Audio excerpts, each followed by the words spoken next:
Bonjour et bienvenue sur notre chaîne YouTube. Donc nous allons vous présenter le roman de Pauline Dreyfus, Ce sont des choses qui arrivent.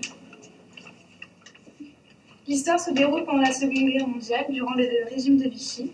Nathalie de Serente est une bourgeoise qui se découvre, suite à la mort de sa mère, des origines juives. Le roman se déroule en 2 étapes. Désireuse de soirées mondaines, Nathalie quitte Cannes pour rejoindre Paris. Sa vie s'effondre lorsqu'elle apprend que sa généalogie a changé et que ses ancêtres ne font plus partie des familles les plus riches de France. Ce livre évoque un point de vue qui diffère de celui que l'on nous enseigne, à savoir la vision des Juifs sur la Deuxième Guerre mondiale. En effet, nous nous retrouvons dans la peau d'une bourgeoise française qui s'intéresse nullement à la condition des Juifs pendant la Seconde Guerre mondiale, jusqu'à ce qu'elle découvre la religion de ses aïeuls. Donc ce roman nous fait réfléchir sur la condition humaine et ses défauts, que sont l'égoïsme et l'égocentrisme. Donc on va illustrer par la citation d'Alicia. Le silence protège, dit Victoire, et nous t'aimons comme notre sœur à part entière, ajoute Laure. Pour nous, cela n'a jamais fait aucune différence. Leur regard est soudain saturé d'une compassion muette. Donc voilà, un autre vice que nous pouvons relever dans le roman est le mensonge par omission. En effet, les proches de Nathalie lui cachent un douloureux secret pour la protéger, qui n'est autre que l'adultère qu'a commis sa mère. Son cœur, qui avait tant reçu les caresses des hommes, décida qu'il était temps d'en finir.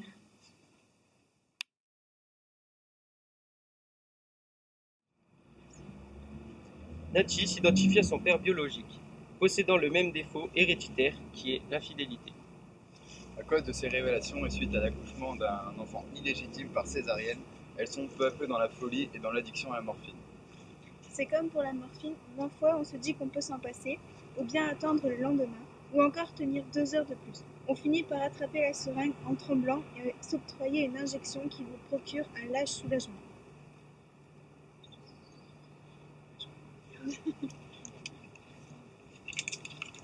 La main tremble, mais c'est par cœur les gestes à faire.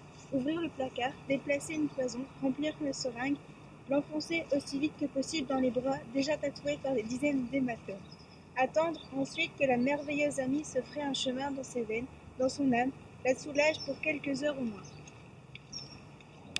Cette accumulation de vices humains produit sur le lecteur de la compassion, de la pitié et un certain attachement envers le personnage principal. La douleur est maintenant insupportable et personne ne viendra à son secours. Elle est toute seule et c'est trop tard. Les larmes ne servent de rien.